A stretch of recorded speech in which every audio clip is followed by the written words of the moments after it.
কথাগুলো একবার হলেও শুনুন, আর আল্লাহ যেন আমাদের বেশি বেশি করে দোয়া করার তৌফিক দান করুন। পাকিস্তানের একজন ডক্টর সাইদ, তিনি নতুন করে ক্যান্সারের উপরে গবেষণা করেছেন এবং এটা পত্রিকায় লেখা হয়েছে। তিনি ক্যান্সারের নতুন একটি বিষয়ের উপরে গবেষণা করেছেন এবং এই গবেষণার জন্য তাকে পুরস্কৃত করা হবে। এই জন্য তিনি নিজের দেশ ছেড়ে আরেকটি দেশে যেতে হবে। তিনি সেই দেশে যাওয়ার জন্য বিমানের টিকিট কাটলেন। তিনি তার জীবনে দোয়ার যে ফল, দোয়ার মাধ্যমে যে কি করে অসম্ভব সম্ভব হয় তার বাস্তবতা তিনি নিজ মুখে বলছেন যে আমি বিমানের টিকিট কাটলাম, বিমানে উঠলাম, মনে বড় আনন্দ। দীর্ঘদিনের গবেষণার পরে আজ আমি পুরস্কার পেতে চলছি। বিমানে ওঠার পরে 1 ঘন্টা কোনো রকম বিমান চলার পরেই আমাদেরকে পাইলট বলল যে আপনারা বেল শক্ত করে বাঁধেন, কারণ বিমানের যান্ত্রিক ত্রুটির কারণে সামনে আগাতে পারবে না। আশেপাশের যে কোনো একটা এয়ারপোর্টে আমরা সুযোগ পেলেই সেখানে ল্যান্ড করব। তিনি বললেন। কিছুক্ষণ পরেই বিমানটা ল্যান্ড করলো। আমি একেবারেই ভেঙে পড়লাম যে আমার বোধহয় যাওয়া হবে না। বিমান ল্যান্ড করার পর জিজ্ঞেস করলাম এটা কি যাবে? বলছে যে ত্রুটি, আজকে যাবে না। তাড়াতাড়ি বলছেন যে আমি সেই বিমান বন্দরে বিমান থেকে নেমে চলে গেলাম ইমিগ্রেশন কাউন্টারে, গিয়ে বললাম যে আমি তো ওই জায়গায় যেতে চাই। পরবর্তী বিমান কখন? বলছে পরবর্তী বিমান কমপক্ষে 16 ঘন্টা পরে, আর এই বিমান যাওয়া সম্ভব নয়। তাহলে আমি কি করব? বলছে আপনি একটা কাজ করেন, যতদূর এসেছেন 3 থেকে 4 ঘন্টার মধ্যে আপনি পৌঁছাতে পারবেন যদি দ্রুত একটা প্রাইভেট কার নিতে পারেন। বলছে আমি তাড়াতাড়ি সেখান থেকে বের হয়ে ব্যাগটা হাতে নিয়ে দৌড়াতে দৌড়াতে এয়ারপোর্টের বাহিরে গিয়ে এক প্রাইভেট কার ঠিক করলাম। প্রাইভেট কার ওলাকে বললাম ভাই যত দ্রুত পারেন আগাতে থাকেন, টাকা নিয়ে টেনশন নাই, কারণ পুরস্কার তো বিশাল পুরস্কার, আপনি আগাতে থাকেন। প্রাইভেট কার ড্রাইভার গাড়ি চালাচ্ছে তো চালাচ্ছে। তিনি বলেন মোটামুটি কিছুক্ষণ যাওয়ার পরে হঠাৎ বিশাল তুফান শুরু হলো। প্রচন্ড তুফান দেখে ড্রাইভার বলছে ভাই সামনে যাওয়া সম্ভব নয়। বলছে চেষ্টা করেন। বলছে দেখছেন কি অবস্থা, রাস্তাঘাট সব গাছপালা ভেঙে রাস্তায় পড়ে আছে। যখন তুফান আরো প্রচন্ড বাড়তে লাগলো আমি অবশেষে নিরাশ হয়ে বললাম যে জীবন বাঁচানো দরকার, পুরস্কার দিয়ে কি হবে, নিজেই যদি মরে যাই থাক, পুরস্কার চিন্তা নাই, সামনে যাওয়ার দরকার নেই। আশেপাশে বাড়ি ঘর দেখলেই কোন একটা বাড়ির সামনে গিয়ে দাঁড়ান, বাড়িতে গিয়ে অন্তত নিজের জীবনটা বাঁচাই। একটা ঘর দেখতে পেলেন, ড্রাইভার সেই ঘরের সামনে গিয়ে দাঁড়ালেন, দরজায় নক করলেন। একজন বুড়ো মহিলা বের হয়ে দরজা খুললেন।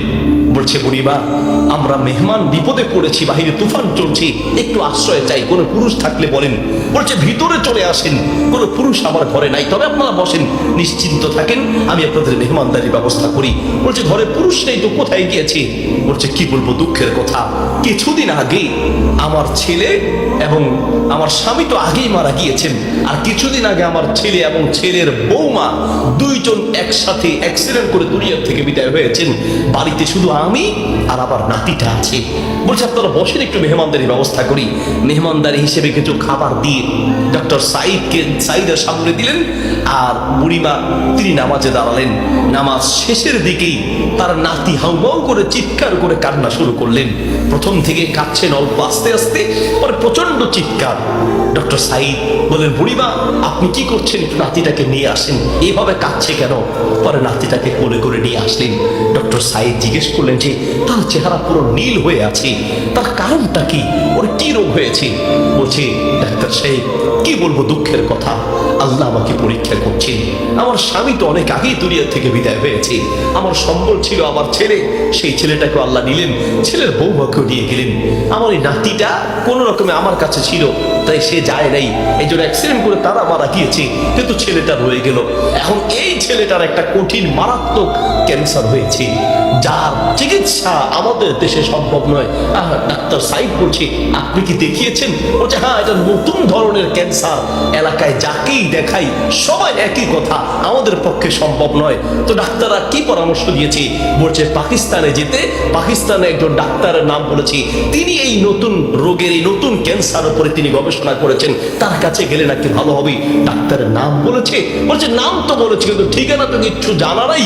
কিন্তু আমার বিশ্বাস, আমি প্রত্যেক নামাজের পরে এবং সেজদায় কি আল্লাহর কাছে দোয়া করি, কারণ আমার বিশ্বাস মানুষের পক্ষে অসম্ভব হতে পারে, আল্লাহর পক্ষে অসম্ভব বলতে কিচ্ছু নাই। আল্লাহু আকবার।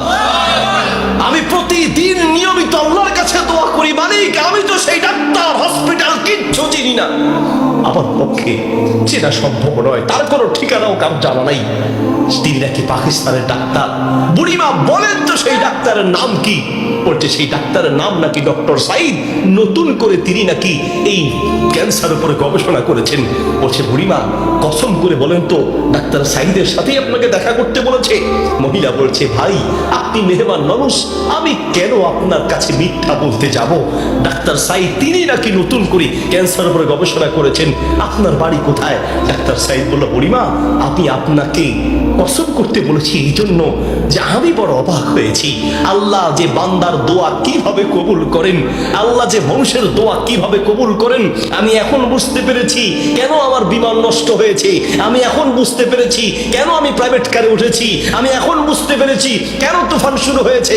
আমি এখন বুঝতে পেরেছি লক্ষ লক্ষ বাড়ি ঘর থাকতে কোথাও না গিয়ে আপনার বাড়িতে কেন এসেছি। আমি এখন বুঝতে পেরেছি আল্লাহ বান্দার দোয়া কিভাবে কবুল করে। বুড়িমা আপনি যে ডাক্তার সাইদের জন্য দোয়া করছেন সেই ডাক্তার সাইদের কাছে পাকিস্তানে যেতে হবে না, টেনে টেনে তাকে আপনার বাড়িতে নিয়ে এসেছেন। আমি ডাক্তার সাইদ আপনার বাড়িতে উপস্থিত আছে। আল্লাহু আকবার। প্রিয় ভাইরা আমার, আসা আন তাকরাহু শাইআন ওয়া হুয়া খায়রুল লাকুম ওয়া আসা আন তুহিব্বু শাইআন ওয়া হুয়া শাররুল লাকুম। আল্লাহ বলে বান্দা শোনো, আমরা অনেক সময় দোয়া করতে গিয়ে আমরা অলসতা পেশ করি, অথবা অচেতন হয়ে যাই, অথবা দোয়া করার ক্ষেত্রে আমাদের ইয়াকিন থাকে না। কারণ হুজুর কত দোয়া করছি, কত বলছি আল্লাহর কাছে, কই না হুজুর আল্লাহ তো শুনে নেই। ঠিক না? অনেকের কথা অনেক হুজুর দোয়া করার জন্য বলেন, কত দোয়া করছি হুজুর, তাহাজ্জুদের সময় দোয়া করছি, শেষ রাতে দোয়া করছি, চোখের পানিতে মুখ ভাসিয়ে দোয়া করছি, কত চাইছি আল্লাহর কাছে, হুজুর আল্লাহ দেয় নাই। শোনেন আল্লাহ বলেন বান্দা মাঝে মাঝে আমি তুমি চাও আমি দেই না। এই যে আমি দেই নাই, হতে পারে আমি এই না দেওয়ার মাঝেই তোমার কল্যাণ আছে। আল্লাহু আকবার। আমরা জানি না, হতে পারে ওই যে আল্লাহ দেয় নাই সেটার মধ্যেই আপনার জন্য কল্যাণ দিয়েছি। এই জন্য দোয়া করবেন, পান বা না পান দোয়া করে যাবেন। ভিডিওটা ভালো লাগলে চ্যানেলটি সাবস্ক্রাইব করুন।